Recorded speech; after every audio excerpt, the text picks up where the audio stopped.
YNC news కి స్వాగతం. ముందుగా ముఖ్యాంశాలు.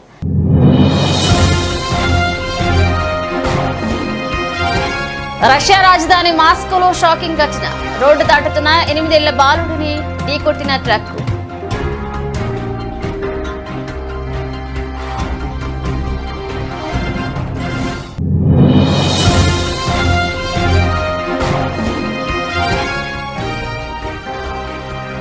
గుజరాత్ లోని ఓ గేమింగ్ జోన్ లో ఘోర అగ్ని ప్రమాదం.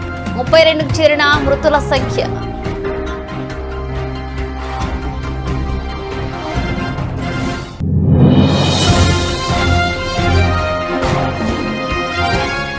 విశాఖలో నో పార్కింగ్ లో వాహనాలు పెట్టే వారిపై కొరడా జల్పించిన పోలీసులు. పార్కింగ్ లో పార్క్ చేసి వాహనాలకు వీల్ లాక్ చేసి 1035 జరిమానా.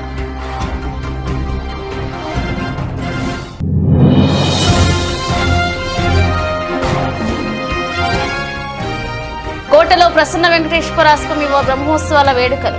వైభవంగా శ్రీనివాసుడి కళ్యాణోత్సవం.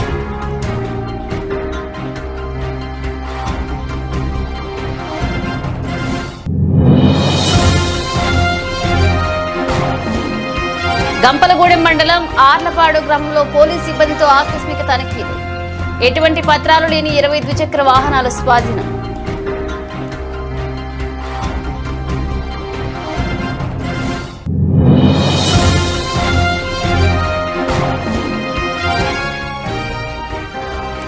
జూన్ 2న ప్రారంభం కానున్న వరల్డ్ కప్ మ్యాచ్లు. T20 వరల్డ్ కప్ నిమిత్తం అమెరికా బయలుదేరిన భారత్ క్రికెటర్లు.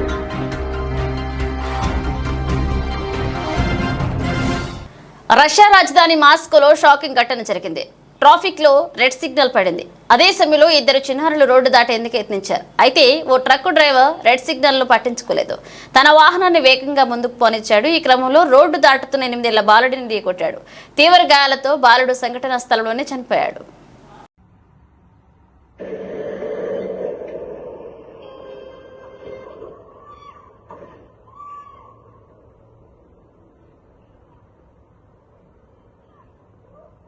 గుజరాత్ లోని రాజ్కోట్ గేమ్ జోన్ లో ప్రమాదం. మృతుల సంఖ్య 32కు చేరింది. మృతుల సంఖ్య పెరిగే అవకాశం ఉందని అధికారులు తెలియజేశారు. శనివారం సాయంత్రం రాజ్కోట్ లోని టీఆర్పీ గేమ్ జోన్ లో భారీ అగ్ని ప్రమాదం చోటు చేసుకుంది. ప్రమాదం జరిగిన ప్రదేశాన్ని రాష్ట్ర హోంమంత్రితో కలిసి సీఎం భూపేంద్ర పటేల్ ఆదివారం పరిశీలించి ప్రమాద కారణాలను అడిగి తెలుసుకున్నారు. అనంతరం ఆసుపత్రిలో చికిత్స పొందుతున్న బాధితులను పరామర్శించారు.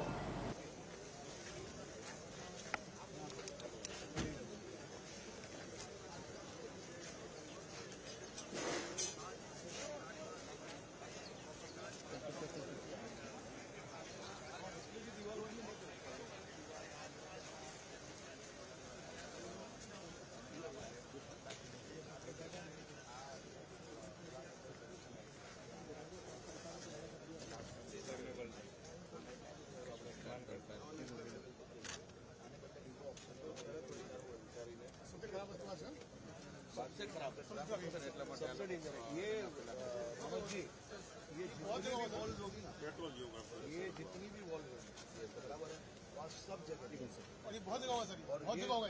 ये हुआ कैसे वहाँ मोटी यहाँ 25 फीट स्लीप पड़ेगी અને ઉપરના ફ્લોર પર કામ કરે એના જે પંખા છે ને એ આ શીટ પર જ થઈ જાય, એક્ઝિટ એના પર જ થઈ જાય. સબજે કારણ વહી है.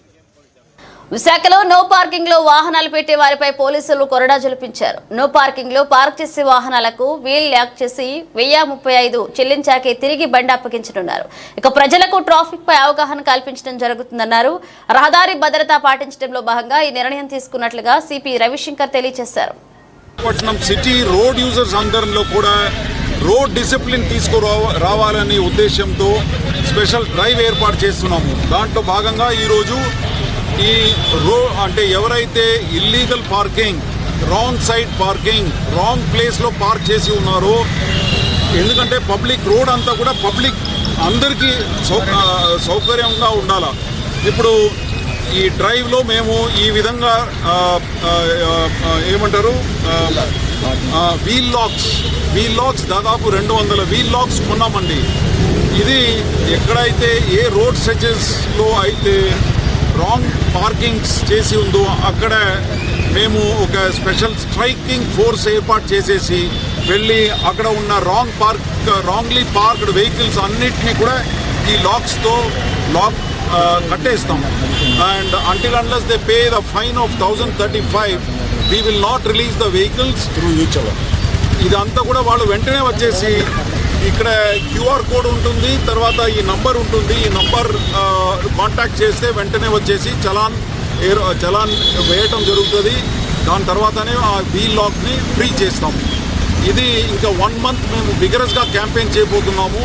ఇది మాత్రమే కాదు, దీంతో పాటు మేము అదర్ వయలేషన్స్ ఏదైతే ఉందో దాని మీద కూడా దృష్టి పెట్టి మా ట్రాఫిక్ సిబ్బందులు అందరూ కూడా గట్టిగా దీని మీద ట్రాఫిక్ డిసిప్లిన్ తీసుకురావడానికి for all the road users we want to bring traffic discipline అండి. రోడ్ యూజర్స్ అందరూ కూడా చాలా డిసిప్లిన్గా ఉండాలి రోడ్ మీద. ఎందుకంటే Visakhapatnam city is one of the bad cities in Andhra Pradesh with respect to road traffic accidents. We are losing at least 1 or 2 lives every day on the roads of Visakhapatnam city. ఇది జరగకుండా ఉండాలని ఆ ఉద్దేశంతో ఇదంతా కూడా చేపట్టడం జరుగుతుంది. రాయదుర్గం పట్టణం కోటలో ప్రసన్న వెంకటేశ్వర స్వామి బ్రహ్మోత్సవ వేడుకల్లో భాగంగా అద్భుత ఘట్టం ఆవిష్కృతమైంది. శ్రీనివాసుడి కళ్యాణోత్సవ వేడుకలు వైభవంగా నిర్వహించారు. విశేషంగా బాలికతో స్వామివారికి కళ్యాణం జరిపించడం కొన్నేళ్లుగా వస్తున్న సాంప్రదాయం. బాలికతో శ్రీవారికి కళ్యాణాన్ని చూడడానికి స్థానిక ప్రజలే కాకుండా ఇతర ప్రదేశం నుండి భక్తులు పెద్ద ఎత్తున పాల్గొని తన్మయత్వం పొందారు.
నా పేరు మౌనిక. నేను 7వ తరగతి చదువుతున్నాను.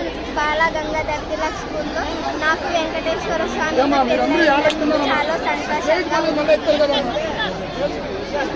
జగ్గంపేట ప్రెస్ క్లబ్ లో ఆంధ్రప్రదేశ్ రైతు కూలీ సంఘ ఉమ్మడి తూర్పు గోదావరి జిల్లా కమిటీ ఆధ్వర్యంలో జగ్గంపేట గండేపల్లి మండలాల్లో త్రాగునీటి సమస్యపై రాష్ట్ర ప్రధాన కార్యదర్శి కార్నాకుల వీరాంజనేయులు మీడియా సమావేశం నిర్వహించారు.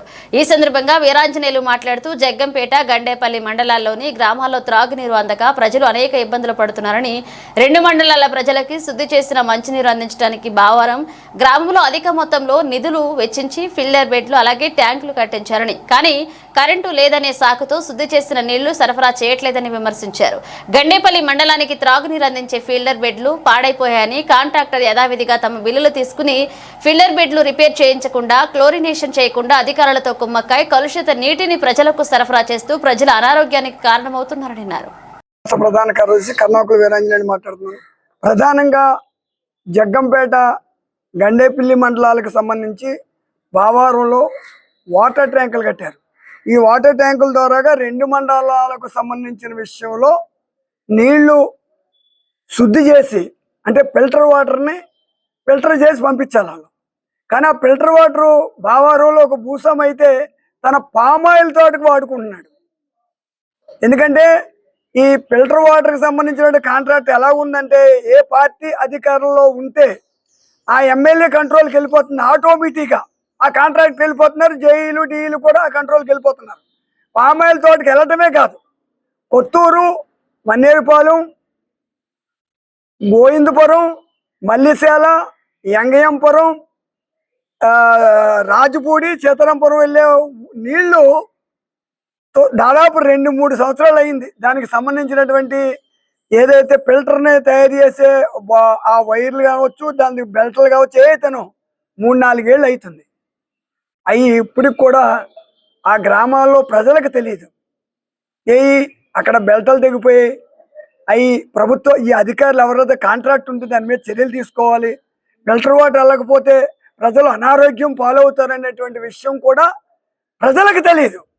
కానీ కాంట్రాక్టర్ బిల్లులు చేసుకోవడానికే రాజకీయ నాయకులు ఉపయోగించుకుని తాపత్రయపడుతున్నారు తప్ప ప్రజలు బాగుబోగులకు సంబంధించి గత 4-5 సంవత్సరాల నుంచి కూడా కాంట్రాక్టర్ చాలా నిర్లక్ష్యంతో ఉన్నాడు. తెల్లవారుజామున ఆదివారం తిరువూరు పోలీస్ సర్కిల్ పరిధిలోని గంపలగూడెం మండలం ఆర్లపాడు గ్రామంలో 50 మంది పోలీస్ సిబ్బందితో గ్రామంలో ఆకస్మిక తనిఖీలు చేశారు. తిరువూరు సర్కిల్ ఇన్స్పెక్టర్ అబ్దుల్ నబీ ఆధ్వర్యంలో జరిగిన ఈ కార్డన్ సర్చ్ నిర్వహించగా 20 ద్విచక్ర వాహనాలు ఎటువంటి పత్రాలు లేకుండా ప్రయాణిస్తున్నట్లుగా పోలీసులు గుర్తించారు. వీటిని స్వాధీనం చేసుకున్నట్లుగా ఏకొండూరు ఎస్ఐ కృష్ణ తెలియజేశారు. జరగనున్న ఎలక్షన్ కౌంటింగ్ నేపథ్యంలో ఆల్రెడీ రాష్ట్రంలో నెలకొన్న కొన్ని హింసాత్మక ఘటనలు కానివ్వండి, అలాగే కొంత ల్యాండ్ ఆర్డర్ డిస్టర్బెన్స్ వల్ల కానివ్వండి, ఈ కౌంటింగ్ నేపథ్యంలో కూడా శాంతి భద్రతలు కాపాడే విధంగా, అలాగే ఊళ్ళల్లో ఎక్కడైతే సమస్యాత్మక గ్రామాలు ఉన్నాయో అక్కడ ఎటువంటి గొడవలు జరగకుండా విధంగా ఈ కార్డినేట్ సర్చ్ అనే ఆపరేషన్ కండక్ట్ చేయడం జరుగుతుంది. కార్డినేట్ సర్చ్ అనే ఆపరేషన్లో భాగంగా ఎవరైతే హౌస్ హోల్డర్స్ ఉన్నారో వాళ్ళ ఇళ్ళలో ఎలాంటి ఈ అసాంఘిక కార్యక్రమాలకి పాల్పడే విధంగా ఎటువంటి ఆయుధాలు కానీ అలాంటివి కానీ ఏమైనా ఉన్నాయనే కోణంలో, అలాగే ఎవరైనా కొత్త వ్యక్తులు వచ్చి గ్రామాల్లో ఉంటున్నారనే కోణంలో కూడా ఈ కార్డినేట్ సర్చ్ ఆపరేషన్లో వెరిఫై చేయడం జరుగుతుంది. అలాగే దీంట్లో భాగంగానే ఈ కాగితాలు లేని బలను కూడా వెరిఫై చేసి ఇచ్చేయడం జరుగుతుంది. ఇవాళ కూడా ఆర్లపాడు గ్రామం, గంపలగూడెం మండలం ఆర్లపాడు గ్రామంలో కార్డినేట్ సర్చ్ కండక్ట్ చేయడం జరిగింది. పత్రాలు లేని సుమారు 24 వెహికల్స్ మేము కస్టడీలో తీసుకుంటాం. తిరుమలేసిన దర్శనానికి 7 కొండలు నడిచి వస్తామని ఎలా మొక్కుకుంటారో అదేవిధంగా కోనసీమ తిరుపతిగా ప్రసిద్ధి చెందిన వాడపల్లి వెంకటేశ్వర స్వామి క్షేత్రానికి కాలినడకన వస్తామని మొక్కుకునే భక్తుల సంఖ్య రోజురోజుకు పెరుగుతుంది. మునుపెన్నడూ లేని విధంగా సుదూర ప్రాంతాల నుంచి బస్సులు, కార్లు, ఆటోలు వంటి వాహనాల ద్వారా ఈ వాడపల్లికి చేరుకుంటున్న సంగతి తెలిసిందే. అయితే ఉమ్మడి గోదావరి జిల్లాలో చాలా మంది భక్తులు కాలినడకన వస్తామని మొక్కుకుంటున్నారు. ఆ మొక్కులు తీర్చుకుంటున్నారు. ఆత్రేయపురం, రావులపాలెం, కొత్తపేట, ఆలమూరు మండలాల వారే కాక పరిసర 40-50 కిలోమీటర్ల దూరం నుంచి కూడా నడిచి వచ్చే భక్తులు ఉన్నారంటే ఆశ్చర్యం కలగక మానదు. కొంతమంది శుక్రవారం రాత్రికి ఆలయం వద్దకు చేరుకుంటుండగా మరికొంతమంది శనివారం తెల్లవారుజామున బయలుదేరి కాలినడకన వస్తున్నారు.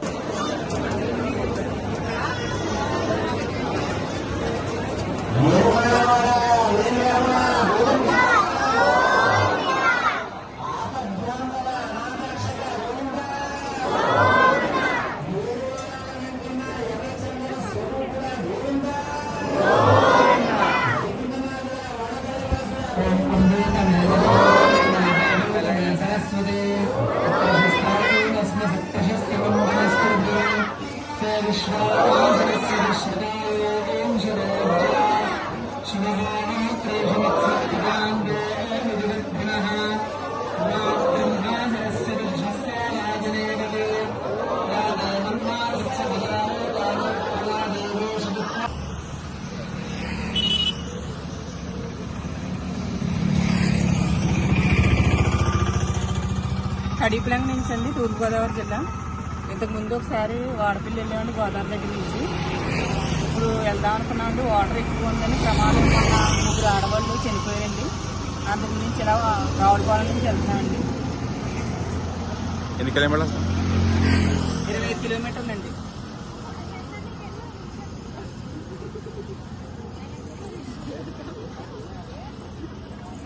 కవర్ తెచ్చాని అని అని కవర్ కవర్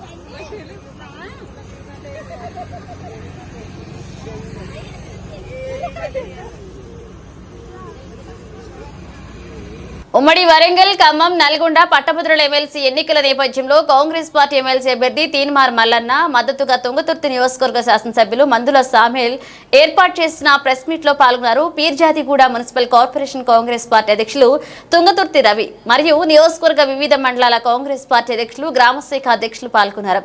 ఈ కార్యక్రమంలో సురేందర్ రెడ్డి, రమేష్, నగేష్, మజర్, నాగరాజు, వంగూరు పరమేష్, సోమయ్య, రంగన్న గౌడ్, శ్రీకాంత్, పఠాన్, మహేష్, నరేష్, సాయిరెడ్డి, రాజు, ప్రేమ్ మరియు కాంగ్రెస్ పార్టీ నాయకులు పాల్గొన్నారు. ప్రైవేట్ విద్యా సంస్థల్లో ఫీజుల దోపిడీ దందా బంద్ చేయాలని, ఫీజుల నియంత్రణ చట్టం వెంటనే కట్టుబాటు మీద ఉంటారు, కట్టుబడి ఉంటారు. అనేది కూడా గౌరవ ముఖ్యమంత్రి రేవంత్ రెడ్డి గారికి స్పష్టంగా తెలిసిపోయింది. అదేవిధంగా ఇక్కడ 3 జిల్లాలకు ఉమ్మడి జిల్లాకు సంబంధించిన నియోజకవర్గం ఇది.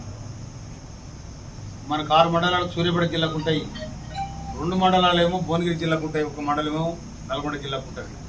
ఉమ్మడి జిల్లాకు వ్యాప్తి చెందిన మండలం ఇది, కాన్స్టిట్యున్సీ ఇది.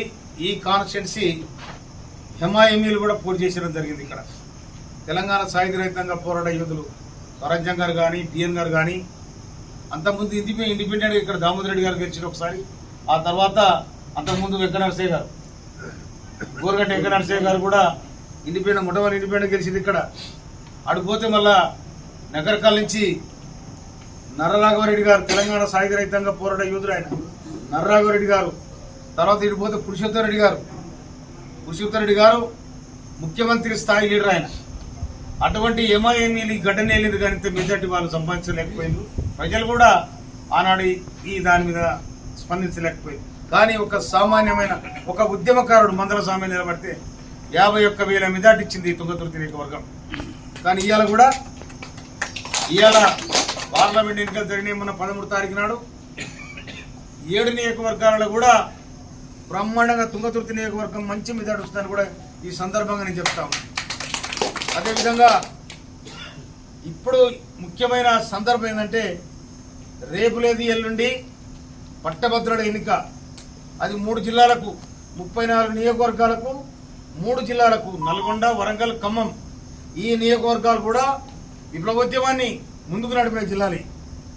తెలంగాణ సాయుధ రైతాంగ పోరాటం కానీ ఇంకా ఏ పోరాటాలు కానీ ఉదాహరేసుకొని నడిపిన ఉద్యమ చరిత్ర కలిగిన ఈ జిల్లాలు ఒక మార్పును కోరుకున్న జిల్లాలు కనుక ఈ జిల్లాల మధ్యలో ఒక మార్పు కోసం తమరబడ్డ తీర్మాన మల్లన్న కోసం జరుగుతున్న పోరాటం ఇది, ఎన్నిక ఇది.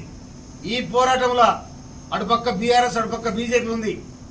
మొన్న జరిగిన ఎన్నికలు బీజేపీ పోయింది, బీఆర్ఎస్ పోయింది, 2 పోయినాయి. కానీ ఇక్కడ గౌరవనీయులు మన ముఖ్యమంత్రి రేవంత్ రెడ్డి గారి అధ్యక్షత ఆధ్వర్యంలో ఈ రాష్ట్ర అభివృద్ధిని కాంక్షించి ప్రైవేట్ విద్యా సంస్థల్లో ఫీజుల దోపిడీ దందా బంద్ చేయాలని, ఫీజుల నియంత్రణ చట్టం వెంటనే తీసుకురావాలని ఎస్ఎఫ్యూ జిల్లా మాజీ అధ్యక్షుడు అతిమేల మాణిక్ ప్రభుత్వాన్ని డిమాండ్ చేశారు. పట్టణంలోని ఎస్ఎఫ్యూ జిల్లా కార్యాలయంలో ఫీజుల నియంత్రణపై రౌండ్ టేబుల్ సమావేశాన్ని నిర్వహించారు. ఈ సమావేశానికి ముఖ్య అతిథిగా విచ్చేసిన మాణిక్ ఎస్ఎఫ్యూ జిల్లా కార్యదర్శి మహేష్ మాట్లాడుతూ జిల్లాలో రోజురోజుకి ప్రైవేట్ కార్పొరేట్ విద్యా సంస్థల ఆగడాలు చెలరేగిపోతున్నాయని ఆగ్రహాన్ని వ్యక్తం చేశారు. ప్రైవేటు పాఠశాలల్లో ఫీజుల నియంత్రణ చట్టం లేకపోవడంతో ఒక ఎల్కేజీ విద్యార్థికి 50,000 నుంచి 2 లక్షల వరకు ఫీజులు వసూలు చేస్తున్న పరిస్థితి జిల్లాలో నెలకొందన్నారు. ఫీజుల నియంత్రణపై స్పష్టమైన ప్రకటన చేయాలని ప్రభుత్వాన్ని డిమాండ్ చేశారు. ఈ సమావేశంలో ఎస్ఎఫ్యూ జిల్లా అధ్యక్షుడు రాజేష్, ఉపాధ్యక్షుడు శ్రీనివాస్, సభ్యులు విష్ణువర్ధన్, రాహుల్, రవి, కిరణ్ కుమార్ పాల్గొన్నారు.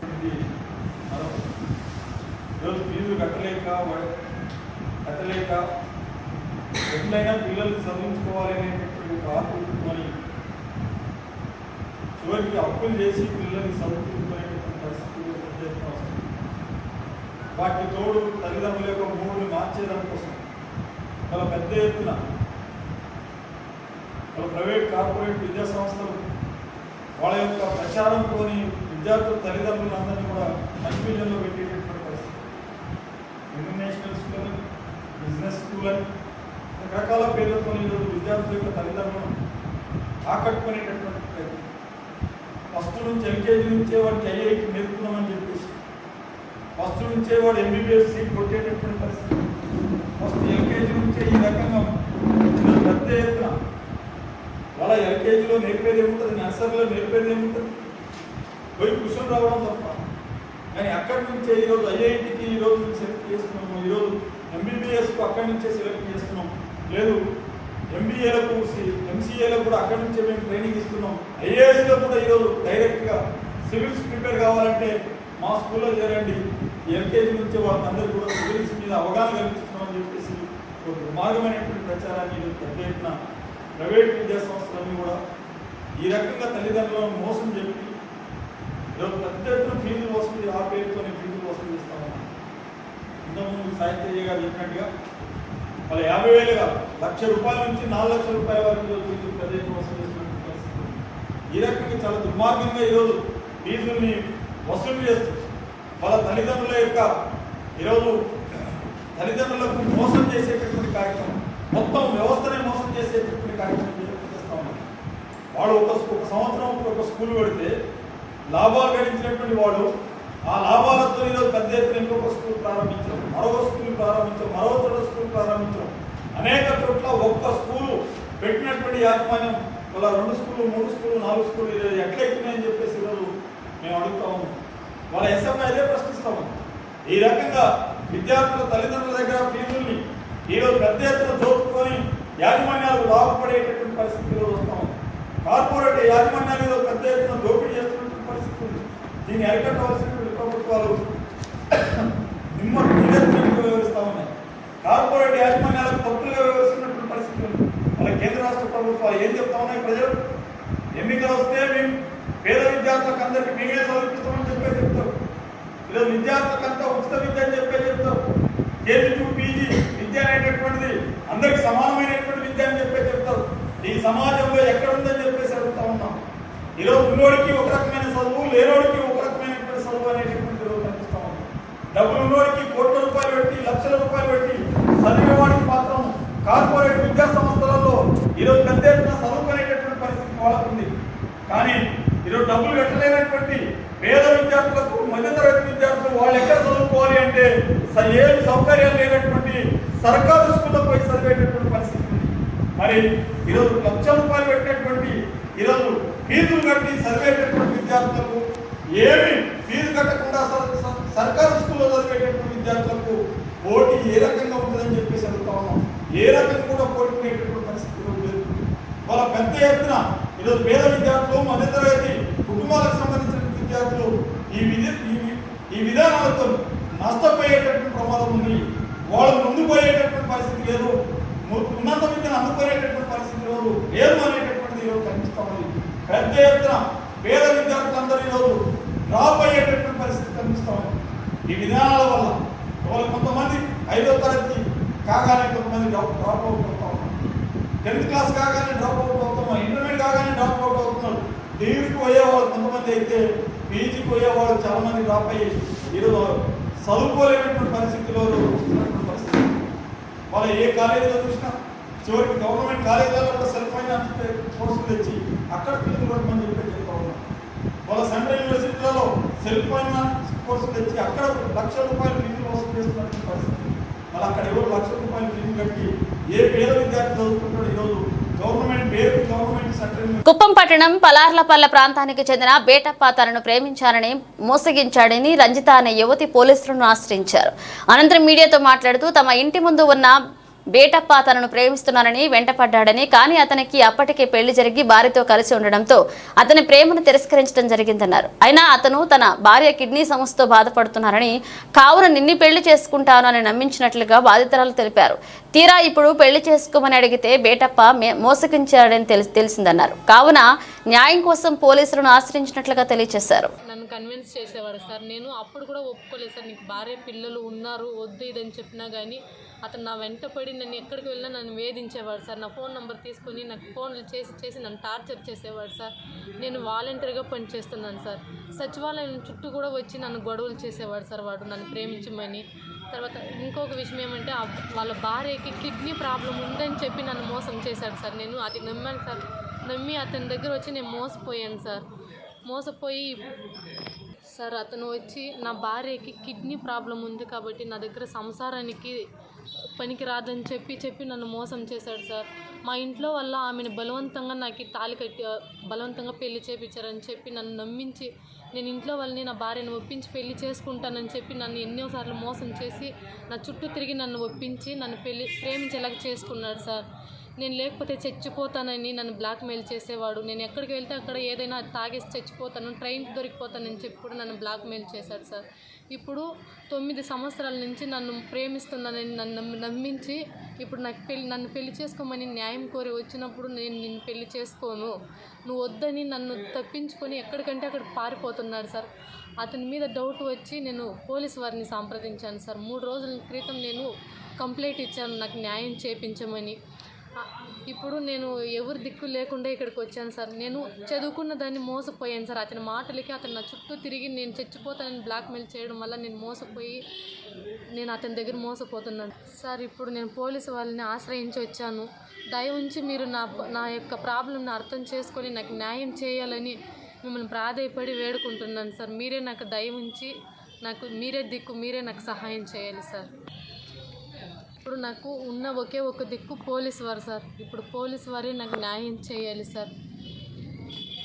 స్ట్రాంగ్ రూమ్ పరిశీలనకు వచ్చిన అభ్యర్థులు ఏజెంట్ల వివరాలు లాగ్ రిజిస్టర్లో తప్పనిసరిగా నమోదు చేయాలన్నారు. కాకినాడ జేఎన్టీయూలో భద్రపరిచిన ఈవీఎం స్ట్రాంగ్ రూముల వద్ద భద్రతా నిఘా వ్యవస్థను శనివారం జిల్లా కలెక్టర్, జిల్లా ఎన్నికల అధికారి జె నివాస్ ఇతర ఎన్నికల అధికారులతో కలిసి పరిశీలించారు. డాక్టర్ బిఆర్ అంబేద్కర్ సెంట్రల్ లైబ్రరీలో భద్రపరిచిన పిఠాపురం, జగ్గంపేట, ప్రత్తిపాడు నియోజకవర్గాలకు సంబంధించిన ఈవీఎంల స్ట్రాంగ్ రూమ్లను పరిశీలించి అధికారుల వివరాలను అడిగి తెలుసుకున్నారు. అనంతరం లాగ్ రిజిస్టర్లో సంతకం చేశారు. ఈ సందర్భంగా ఆయన మాట్లాడుతూ జేఎన్టీయూలో ఈవీఎంలను స్ట్రాంగ్ రూముల్లో సురక్షితంగా భద్రపరచడం జరిగిందన్నారు. స్ట్రాంగ్ రూమ్ల వద్ద భద్రతా నిఘా వ్యవస్థను పరిశీలించేందుకు 2-3 రాజకీయ పార్టీల ప్రతినిధులు, ఏజెంట్లను తీసుకువెళ్లడం జరుగుతుందని, స్ట్రాంగ్ రూమ్ల పరిశీలన వచ్చే వారి వివరాలను తప్పనిసరిగా లాగ్ రిజిస్టర్లో నమోదు చేయాలని జిల్లా కలెక్టర్, జిల్లా ఎన్నికల అధికారి జె నివాస్ అధికారులకు ఆదేశించారు.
T20 వరల్డ్ కప్ నిమిత్తం భారత క్రికెటర్లు అమెరికా బయలుదేరారు. కెప్టెన్ రోహిత్ శర్మ, ప్రధాన కోచ్ రాహుల్ ద్రావిడ్తో సహా భారత ఆటగాళ్లు మొదటి బ్యాచ్ తొలుత బయలుదేరింది. ఇందులో జడేజా, రిషబ్ పంత్, సిరాజ్, అక్షర్, సూర్య ఉన్నారు. జూన్ 2న వరల్డ్ కప్ మ్యాచ్లు ప్రారంభం కానున్నాయి. అమెరికా, వెస్టిండీస్లలో మ్యాచ్లు జరగనున్నాయి. T20 వరల్డ్ కప్లో జూన్ 5న ఐర్లాండ్లో భారత్ తొలి మ్యాచ్ ఆడనుంది.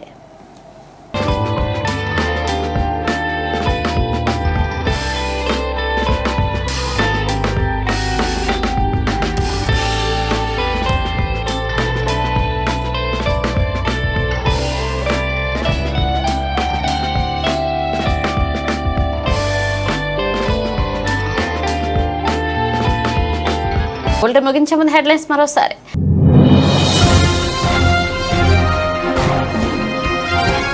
రష్యా రాజధాని మాస్కోలో షాకింగ్ ఘటన. రోడ్డు దాటుతున్న 8 ఏళ్ల బాలుడిని ఢీకొట్టిన ట్రక్.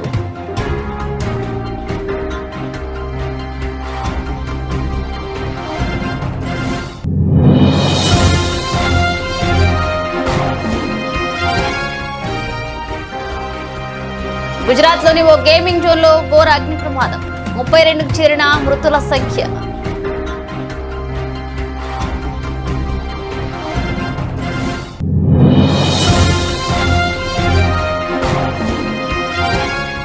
విశాఖలో నో పార్కింగ్ లో వాహనాలు పెట్టే వారిపై కొరడా జల్పించిన పోలీసులు. పార్కింగ్ లో పార్క్ చేసి వాహనాలకు వీల్ లాక్ చేసి 1035 జరిమానా.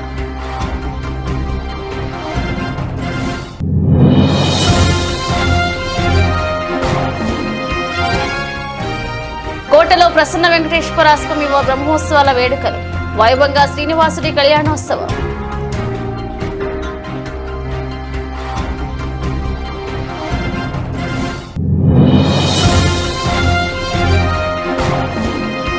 గంపలగూడెం మండలం ఆర్లపాడు గ్రామంలో పోలీస్ సిబ్బందితో ఆకస్మిక తనిఖీలు.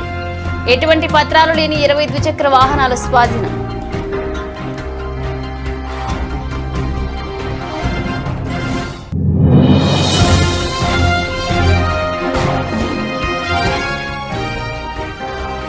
జూన్ 2న ప్రారంభం కానున్న వరల్డ్ కప్ మ్యాచ్లు. T20 వరల్డ్ కప్ నిమిత్తం అమెరికా బయలుదేరిన భారత్ క్రికెటర్లు.